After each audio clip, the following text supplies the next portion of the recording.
Hey everyone, welcome back to Corporate Decoder.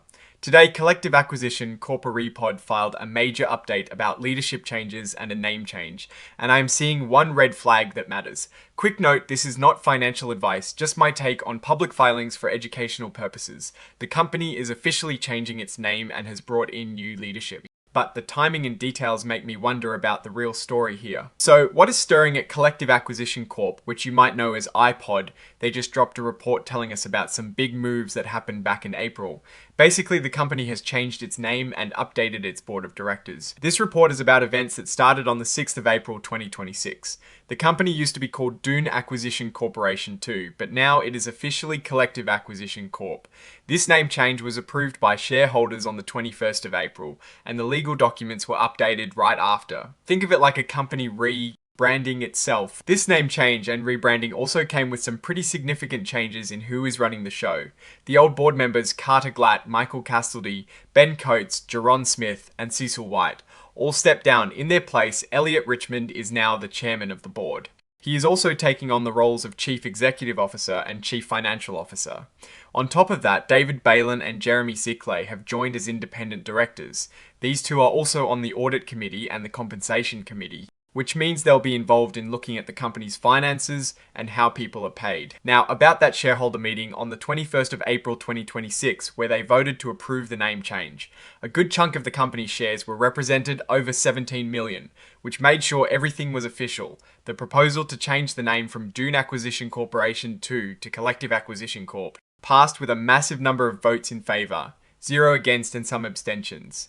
It seems the shareholders were all on board with this rebrand. Let's talk about what this actually means. Companies, especially those that start as special purpose acquisition companies or SPACs, often go through these name changes and board reshuffles. It usually happens after they've completed an acquisition or are trying to signal a new direction. The fact that they're changing their name and bringing in new leadership suggests they are aiming for a fresh start. Possibly after some operational changes or a business combination that wasn't fully detailed here. Looking at the company's registered securities, they have units, Class A ordinary shares and warrants. These are traded on the Nasdaq Stock Market LLC under tickers like IPOD, IPOD, and IPODW. This tells us they are a publicly traded company, and these are the instruments investors can trade. And here is a key point: the company is marking itself as an emerging growth company. This means they can take advantage of some lighter regulatory requirements for a certain period. However, they have elected not to use the extended transition period for complying with new or revised financial accounting standards. This suggests they want to get on track with the latest accounting rules sooner rather than later, which could be seen as a positive sign of transparency. This filing also includes various exhibits like the second amended and restated memorandum and articles of association, which basically are the company's rulebook, now updated to reflect the new name. There is also the cover page interactive data file, which is a standard part of these filings to help search engines understand the data.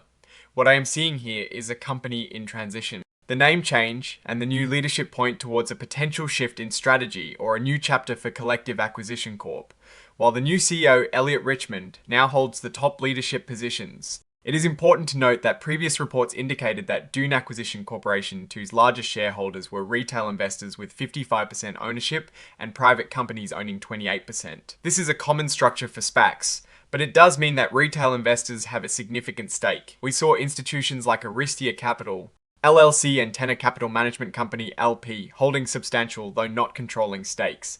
The move from Dune Acquisition Corporation 2 to Collective Acquisition Corp and the new board appointments are standard steps for a SPAC vehicle, but the devil is always in the details of what happens next. The lack of specific financial performance data in this particular filing means we are focusing on the corporate structure and leadership, a common approach for 8K filings related to these types of events. The biggest red flag for me, however, is the lack of clear operational details or financial performance in this specific report.